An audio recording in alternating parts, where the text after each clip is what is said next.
Happy Friday. Hope you're having a great week. And mortgage rates have had another great week. We've seen a solid improvement in rates here this week, and that's the third consecutive week we've had rates improve. So, dating back to March 23rd, that's where mortgage rates hit their high point since the beginning of the Iran war.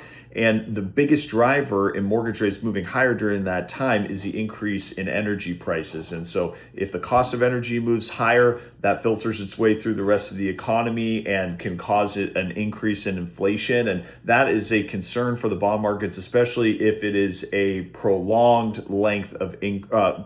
period of increased inflation.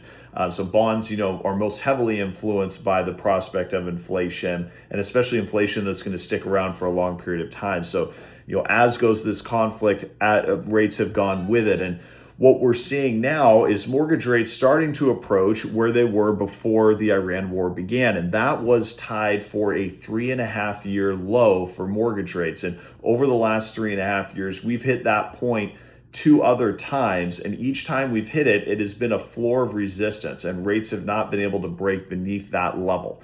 And so, as we start to get closer to that level again, what we're going to be looking to see is if mortgage rates can break beneath that floor of resistance. And if they do, then we probably usher in that next lower tier in rates that we've all been hoping and waiting for. But we don't know if we'll break through to that. I think one thing that the bond markets are really looking at now is debts and deficits, and the national debt just continues to move higher. The government continues to run large deficits, and that creates an issue for longer term bond rates and treasury yields to get to really low levels. So I think as that goes, as fiscal policy goes, that's going to impact mortgage rates as we move forward as well.